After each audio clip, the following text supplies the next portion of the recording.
Today's video is on ion exchange chromatography, abbreviated IEX, and we conducted with the banana extract to enrich this extract for our target enzyme, polyphenol oxidase. There are two versions of chromatography with respect to ion exchange. You can have a cation exchanger or an anion exchanger, and we have a anion exchanger. Q stands for quaternary amine, so the column has positive charges, and that means it will attract negatively charged protein molecules. We start with the crude banana extract, then use a desalting column, and finally the ion exchange column. The crude banana extract has numerous molecules, large like the proteins, and then a lot of small molecules as well. The extraction buffer was based on sodium phosphate with a pH of 7.3 and some ascorbic acid. In the first step of this experiment, we need to make sure that the solution is in a buffer compatible with ion exchange chromatography, and that buffer is going to be 20 millimolar tris HCl with a pH of 8. After the desalting, what's left in our sample are just the large biomolecules, specifically the proteins, and one of the proteins will be polyphenol oxidase, and the desalted solution will be in this new buffer, 20 millimolar tris pH 8. The ion exchange experiment then separates proteins based on their charges. The flow-through and wash will have neutral or positively charged proteins, and the elution buffer will have the negatively charged protein and hopefully also polyphenol oxidase. In today's experiment, you need to pay specific attention to the two types of buffer, so only use buffer A for the desalting column, for example. Here you see a photo of the desalting column.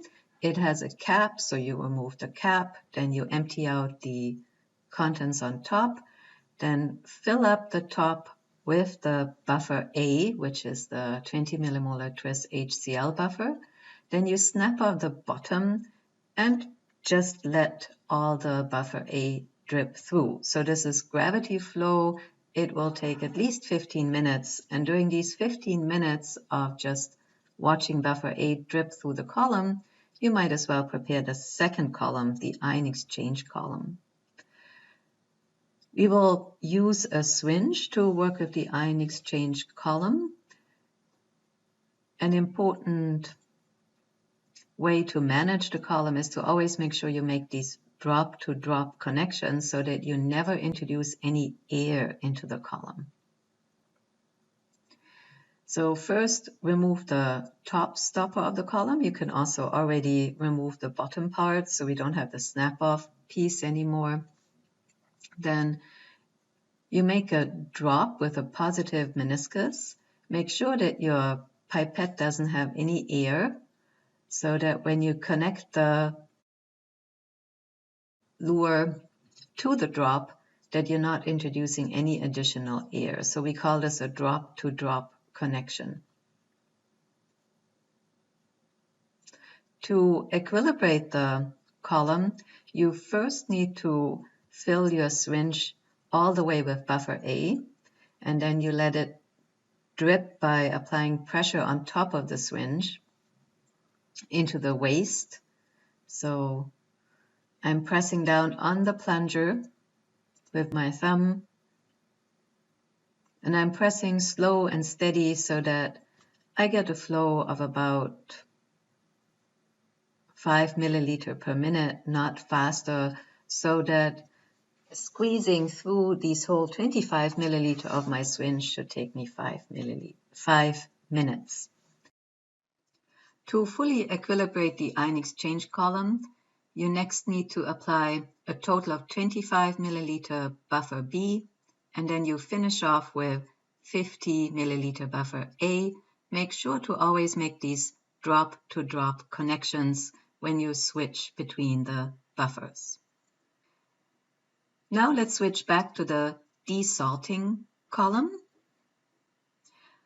By now, all of the buffer A that you let drip through this gravity flow column should have made it through the column, and your column material is now immersed in 20 millimolar tris HCl pH 8. To apply the sample,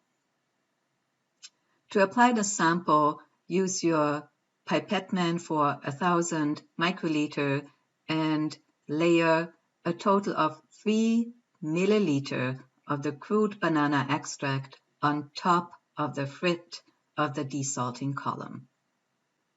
Then simply let the sample trickle into the column. Once all sample entered the column, you can then place a collection beaker under the desalting column. Here I place the collection beaker into another beaker filled with ice. And then I layered a total of 4 milliliter buffer A on top of the frit. And now all the buffer A that runs into the column will displace your sample.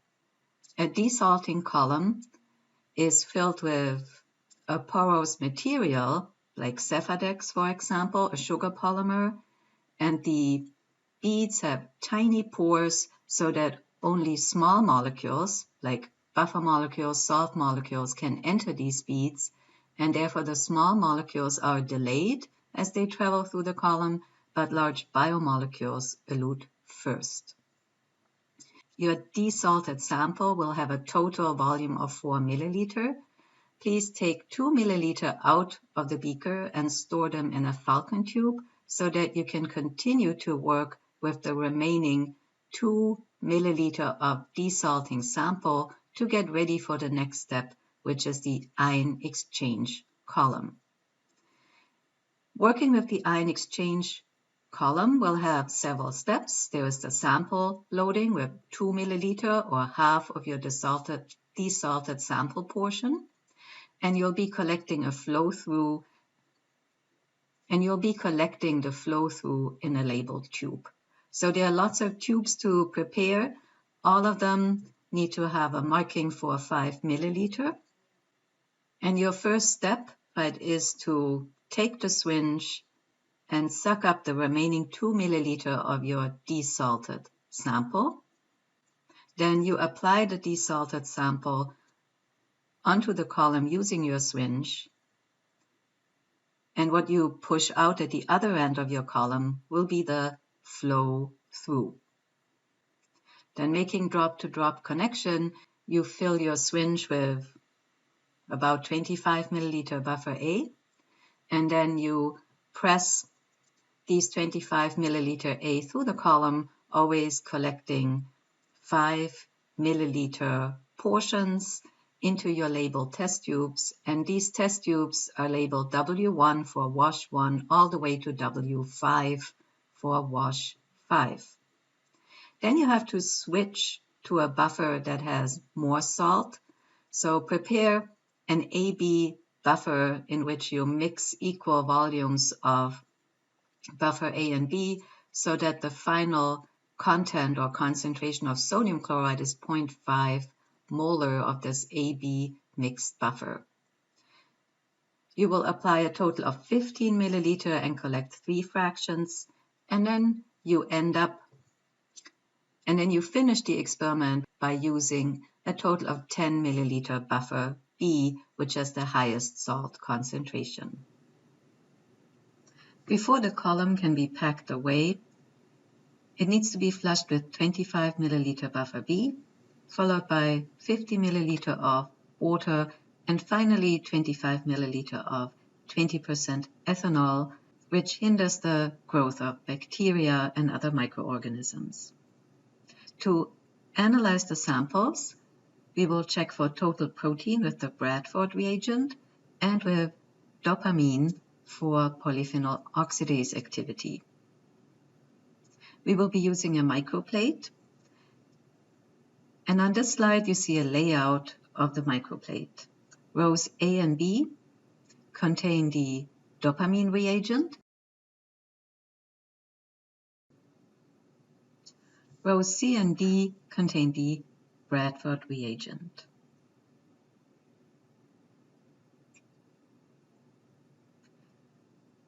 As I worked on the experiment, I had slightly more samples.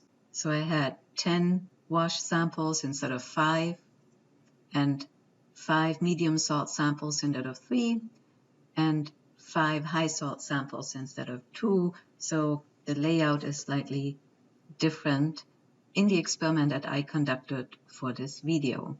If we focus on the PPO activity assay, some of my sample wells are distinctly orange.